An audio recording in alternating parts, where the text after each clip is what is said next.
This past weekend was a big weekend for Smash overall, and for the first time in a long time, I would say it really didn't involve North America whatsoever, except for the players of course, but there was no big tournaments in North America this weekend. Instead, we saw one of the biggest tournaments in France called Tera with some of the best talent from across the world, and over in Japan we saw another Maesuma. I hope I'm pronouncing that right, there's a good chance I'm pronouncing it wrong, but this is a big tournament that's hosted in Japan, and previously around the time when Kaguribi happened, we had a lot of North American talent over there for that tournament as well. This time it was pretty much all Japanese talent, but still overall some exciting things to talk about. So today I'm giving you guys a quick recap and some of my thoughts about these tournaments. There was some big stuff that happened and some cool stuff that happened. Most notably for me personally was BANJO making top 8. I'm very excited to talk about that, so let's go ahead and jump into it. So we're gonna go ahead and start off with a tournament that happened in Japan, and this was a really cool tournament. I didn't get to watch a whole lot of it, but I did watch some sets, and just looking at the top 8, you can already tell this is a pretty cool tournament. And again, this wasn't like a massive tournament. It still had over 300 entrants, so I would consider it pretty big, and there was definitely some notable names there, like Kome was there, Umeki was there. There was a lot of good players that actually didn't even make top 8. So I know looking at this top 8, you might think, how did a Marth get here, a BANJO, an Inkling, but there was definitely some good players in this bracket. Now, to no surprise, Mia did end up winning this tournament, but like I said, for me personally, the most impressive thing was seeing BANJO make his first ever appearance in a major top 8. This character doesn't get a whole lot of representation, but Toriguri is one of the best BANJOs, if not the best BANJO,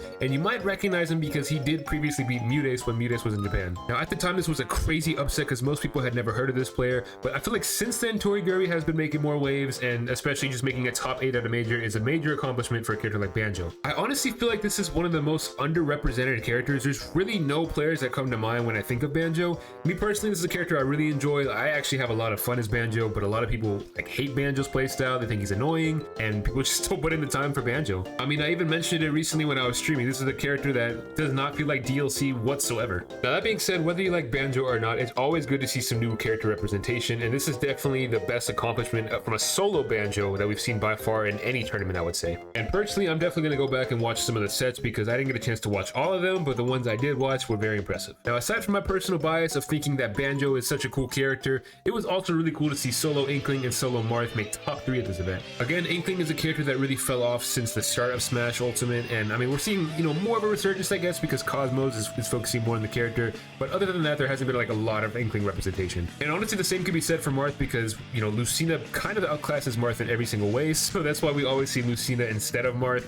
But to see Marth in top 3, also very impressive. I just think it's really cool, like when we have these international tournaments, or even just, tournaments, like I said, like this Japanese tournament, for example, where there's not like a whole lot of players outside of Japan entering. It's really cool to see characters shine that we never really see in America. And I was able to find live streams for these events, so if there's any sets you want to see, definitely check them out. They will be in the description. And if you go on those, you'll see in the comments somebody actually timestamped all the different sets by character, by name, so you'll be able to see every set that you want to. Moving on to the other biggest event from this weekend, we need to talk about Tera because there's a lot that happened there. So Tera definitely had all the top European talent and a lot of top NA talent as well, even some Japanese representatives. We had Yoshidora there, which I kind of forgot he was there because he didn't make top 8, but still had an impressive run overall. And even though I personally thought this tournament was pretty hyped, there was definitely a lot of things that went wrong from like a competitor standpoint, from my understanding, just from what I've seen on Twitter. Like, obviously I wasn't there, so I can't speak for it, but I've seen different stories about people getting DQ'd, it just being a hot venue, just crazy stuff like that overall. I definitely think the funniest thing about this event is the fact that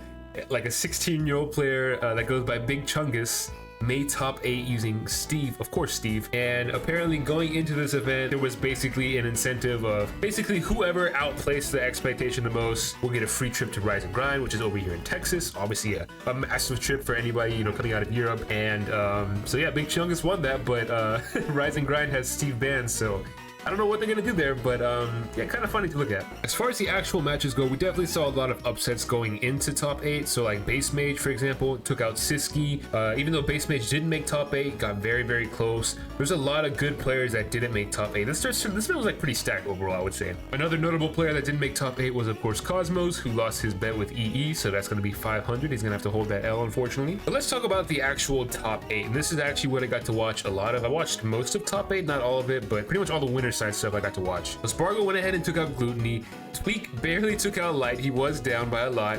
And then in winners finals, I started to watch it, and Tweak got washed that first game. I was like, okay, I guess Spargo's probably just gonna take this. And then I found out that Tweak won, and then I watched the set, and I was like, yo, this was crazy. He came back and beat Spargo. And at this point, I was like, yeah, Tweak has this in the bag. Like, Spargo's out. Like, if Spargo were to beat Tweak, he'd have to win 2 sets. That's probably not going to happen, right? Meanwhile, it was Gluttony that would climb back to grand finals, and of course he had the home crowd this time around.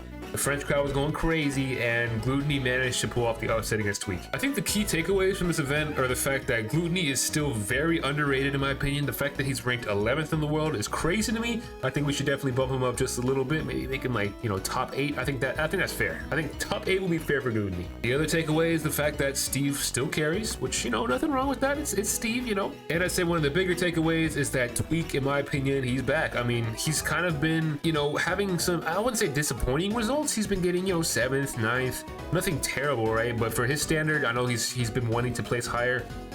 Obviously, like, I don't know if you guys follow him on Twitter, I'm sure you do, but he's, you know, very upset, and you could tell right away at the end of that match he was very upset losing to Gluttony, and understandably so, because it was kind of his event to lose. I feel like he kind of got washed in that first set, and then the second set, you know, he was in a prime position to win, but of course walk is always there, and that's how he ended up losing the event. So he was definitely upset after that loss, but overall still a really solid placing. Second place is nothing to be ashamed of. And on top of that, I would say Spargo, again, being very consistent. Obviously he didn't win this event, he got 3rd, which is kind of surprising in my book. I definitely thought he was going to beat Tweak. Like I said, he ended up losing to Tweak, but still an impressive result nonetheless. But yeah, these were 2 really stacked events in my opinion. Obviously there was the tournament in Japan, which was very stacked with Japanese players, and then there was also Tera over in France, which had a lot of talent from all over the world. Both events were really fun to watch, and a lot of great stuff happened. Again, my personal MVP, I'm a little bit biased because I'm a big Banjo fan, but my personal MVP for the weekend is going to be Toriguri.